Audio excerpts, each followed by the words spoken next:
20 de novembro, data em que se comemora o Dia da Consciência Negra. Além de uma homenagem a Zumbi dos Palmares e seus aliados na luta contra a escravidão no Brasil, o dia desperta para um momento de reflexão voltado a questões raciais, desigualdades e violências cometidas constantemente contra a população negra no país. E para conversar um pouco mais conosco sobre consciência negra, hoje eu estou aqui vou bater um papo com ela, Luciana Santos, ela que é integrante do Movimento Negro, também é advogada, jornalista, uma mulher atuante aqui no estado e sempre contribui para as nossas matérias da Cenário. Muito obrigada, Lu. Eu que agradeço, Pri, pelo espaço, né? Finalmente, e que felicidade, né? A gente poder se encontrar depois, né, desse tempo todinho de pandemia. É um prazer. Eu já começo perguntando para você, porque eu sei que você é uma mulher atuante, uma mulher negra que está à frente aí das nossas ânsias aqui no estado, sempre buscando o melhor para as nossas causas. Na tua leitura, Lu, o que é o Dia da Consciência Negra? Eu acho que é um dia principalmente de reflexão, né? Ele nasce com esse objetivo, né? Quando nossos irmãos do Movimento Negro, lá no Rio Grande do Sul, né? Aí já há quase 5 décadas, eles fazem esse resgate da figura de Zumbi, justamente com esse intuito de falar sobre o racismo, né? De resgatar toda essa questão da resistência que o nosso povo tem, né? Desde que o primeiro navio negreiro chegou aqui em solo brasileiro. Então, é um dia de se debater mesmo. Porque, assim, o ideal seria que a gente debatesse o ano inteiro, né? Exatamente, isso que eu te perguntar. É muito mais que um dia, né? Sim, porque, assim, se você pensar no Brasil hoje, nos problemas que a gente possui como sociedade, todos eles, de alguma forma, estão relacionados à questão racial. Exatamente. Então, para a gente ter um Brasil, né, realmente democrático, como preza aí nossa Constituição, a gente tem que pensar mais sobre essas questões étnico-raciais, né? Isso tem que estar realmente na pauta do dia. Como que você vê, Lu, a luta pela causa negra aqui no estado? A invisibilidade, né? Os espaços públicos. Sim. Como é que você vê essa questão? Pois é, o Amazonas, infelizmente, ele é um estado que a gente sente uma dificuldade de se reconhecer como negro, né? Existe uma grande população negra, mas que foi vítima dessa invisibilidade que você está falando. E a gente tem toda essa dificuldade em espaços de poder, né, em conseguir políticas públicas voltadas ao nosso povo, a conseguir a implementação daquelas que já existem. E aí eu te cito 2 que são nacionais, que é a Política Integral de Saúde da População Negra, que infelizmente ela não é aplicada como deveria ser, o próprio ensino de História e Cultura Afro-Brasileira, né, que é o tema da minha dissertação de mestrado. Então, assim, a gente tem muitas dificuldades, né? Você não vê negros ocupando locais de poder na política. Na política, por exemplo, nós não temos parlamentares que se reconheçam como negros e que atuem na defesa das nossas pautas. Quando a gente vê algum raro projeto de lei nesse sentido, muitas vezes é questionado, e aí vem aquela história do somos todos iguais. Somos todos iguais. Que a gente sabe que não é bem assim. Na prática, na pele, a gente sente que não é bem assim. Diariamente. Então, assim, a gente ainda precisa avançar muito. Como é o título do livro da Angela Davis, né? A liberdade é uma luta constante. E é isso, a gente está sempre, né, diariamente aí tendo que vencer obstáculos que nos são impostos. Enquanto mulher negra, como é a vivência da mulher negra aqui no Amazonas? Você tem um grupo com as meninas, né? A Carol, isso. Quem mais? Carol, Laila e Raíza, que são advogadas negras também. A gente sentiu essa necessidade de se juntar, e aí pelas nossas vivências, tanto na sociedade, mas também em local de trabalho, na academia, a gente notou que necessitava ter um trabalho voltado para a questão racial, né? Então a gente criou a Aldaras, que é uma consultoria em direito antidiscriminatório. Só por mulheres, tá bom. Que tem como a gente trabalha tanto essa questão racial como gênero também, né? Que é interessante. Porque a mulher negra, ela está na base da sociedade brasileira. Isso que eu ia chegar, isso exatamente. Né? Nós sofremos aí a maior carga do racismo. Então, sofre por ser mulher, né? Ainda tem a questão do machismo, da misoginia, e ainda tem a questão da cor de pele, isso. né? E ainda tem a questão de classe. E de classe. Que é a questão da interseccionalidade. Periférica ainda piorou. Isso, piora a situação. E aí o Odaras veio vindo... nesse sentido, isso, para oferecer, né, essa consultoria em órgãos públicos, também para empresas, porque assim, uma empresa quanto mais diversa, melhor o ambiente laboral. E também a questão da própria imagem, né? Porque imagina, uma empresa, a gente já viu isso acontecer, né? Em algumas marcas famosas, inclusive, né? Que tem aqui no Brasil, que estão aqui no Brasil também, de consumidores serem, né, vítimas de racismo dentro desses estabelecimentos e ter ali um boicote, que, lógico, vai refletir nas finanças e na imagem. E aí tem todo um trabalho depois para reverter isso. Você que é da comunicação sabe que isso não é fácil. É um trabalho árduo. Então assim, o ideal é que haja uma prevenção, né?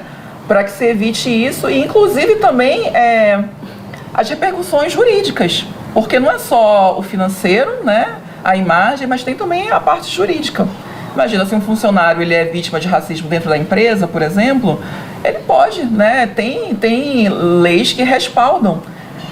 Então, assim, eu acho que as empresas precisam trabalhar mais com isso e acaba tendo impacto social também, porque uma empresa que tem essa política voltada à diversidade, ela acaba contratando mais pessoas negras, que é outro problema que a gente tem também de acesso ao mercado de trabalho. Hoje, como que tu enxerga o negro hoje no Brasil ou aqui, vamos regionalizar aqui no Amazonas? Quais são as mudanças, os pontos positivos, quais são os espaços? A gente sabe o que falta, mas o que ele conseguiu? O que mudou na tua visão? No que ele se destacou? O que veio de fato para nós que é nosso? Olha, tem uma política afirmativa muito importante, que inclusive vai estar bem em pauta nos próximos meses, que é a questão de cotas, né? A lei de cotas, que vem... dos anos 2000, né? Ela tem início nos anos 2000, ela vem auxiliar nesse acesso da população negra ao ensino superior, também ao emprego público, né? Muitas pessoas negras ascenderam ao serviço público. Não foi o meu caso, porque ainda não existia na época que eu prestei concurso público, e também fiz o curso na universidade, mas a gente vê hoje as faculdades bem mais diversas, né, nesse sentido. Ainda bem. Tanto as particulares como as públicas. Né? E isso impactou positivamente. Porque eu, sinceramente, eu acredito nesse poder transformador da educação. Para o professor graduado em História pela Universidade Federal do Amazonas e vinculado aos grupos de pesquisa Migração e Africanidade Caribenha e Latino-Americana, Igor Nascimento, a história do povo negro e a escravidão no Amazonas é uma história um tanto quanto esquecida e silenciada. O professor destaca a importância da participação do negro na formação cultural da região. Primeiro, a lembrança incômoda de que aqueles que mais sofrem com uma sociedade desigual e hierarquizada, que é a estrutura da sociedade amazonense desde seu período de colonização, né, passando pelo Império e ainda hoje, né, que essas pessoas que são atingidas por essa sociedade violenta, elas têm o bom e velho costume de sobreviver, o costume de lutar por melhores condições de vida, manter e preservar, né, traços da sua própria cultura, da sua própria trajetória, que estão aí, né, nos diversos quilombos que a gente tem pelo Amazonas, pouco conhecidos, né? A gente tem aí o quilombo urbano da Praça 14, né, o quilombo urbano de São Benedito, que é o segundo quilombo urbano reconhecido no Brasil, né, que mostra também essa trajetória, quer dizer, essa capacidade de a revelia dos poderes dominantes, não é? Populações marginalizadas constroem as suas próprias cidades, seus próprios espaços de vida, de sociabilidade, né?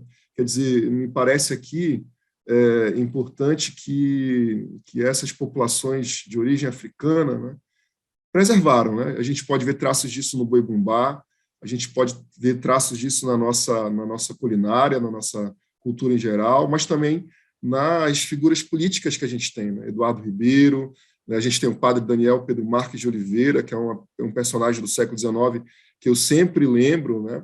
Que teve uma importância política enorme na defesa dos direitos de mulheres libertas, não é? Lutando contra aqueles que queriam reescravizá-las. A arte também pode ser uma poderosa ferramenta no combate ao preconceito e valorização da identidade. A toada Consciência Negra, por exemplo, de autoria do compositor parintinense Paulinho do Sagrado, marcou o Festival Folclórico de Parintins no ano de 2018 e trouxe à tona o debate sobre o tema. A consciência negra, a bela arte negra, a ciência negra, a extensão dos negros.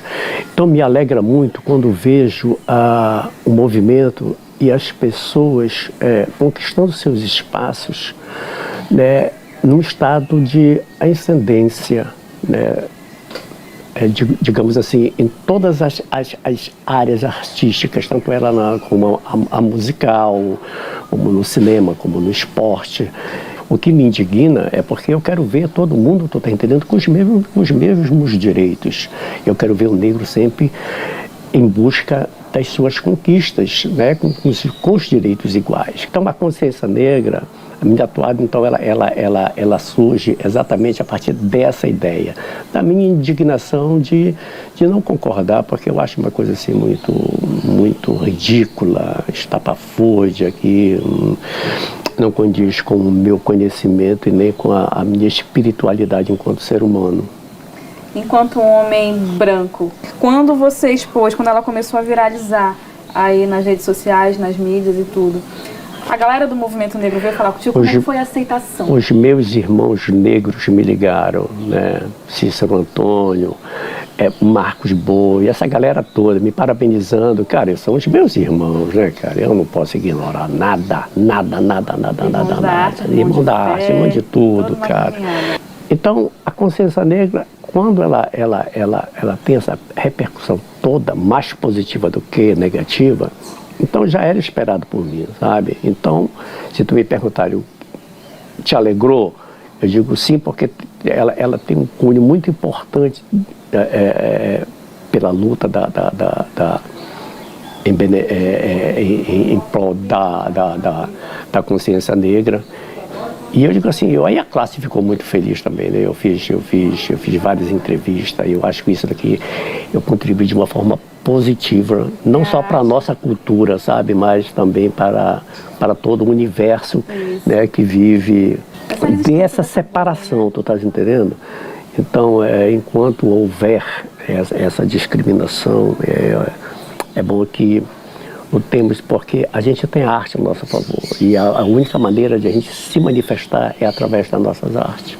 Eu, Paulinho do Sagrado, sou 100% um compositor homogêneo dentro de todo esse conceito da arte. Segregação, jamais, né? Então, se nós temos uma causa para lutar pela igualdade da humanidade, então eu acho que é o momento a gente utilizar aquilo que nós temos de melhor, que é a nossa arte, dentro da nossa contextualização e daquilo que sabemos fazer, que é a arte. Então precisamos reproduzir arte, construí-la de forma positiva, de forma significativa, com um compromisso, como sempre tivemos com a arte. Eu acho que o meu recado para o povo negro amazonense, né, é que possa se assumir como tal, quebrar esses padrões, como eu estava conversando agora com a Priscila, que possa participar mais também, né, dos movimentos, dos coletivos, e para as pessoas brancas que procurem conhecer mais, estudar mais sobre a questão racial. Como eu falei, esse é um tema que é de interesse de todos, né, de todos nós como sociedade brasileira. Vocês podem seguir o perfil de Odaras, né? A gente vai sempre deixar dicas lá, inclusive de leituras, né? de filmes. Essa parte cultural também, que é bastante importante, e que aproxima bastante, né? como ferramenta antirracista. Então eu convido a todos, na verdade, nesse sentido, né? De unir forças para que a gente tenha realmente uma sociedade igualitária e democrática, como é de interesse de todos, eu acredito. Sofrimento a superar, escravos livres, libertos, esquecimento, ocultamento, o silêncio na Amazonas é esvaziado.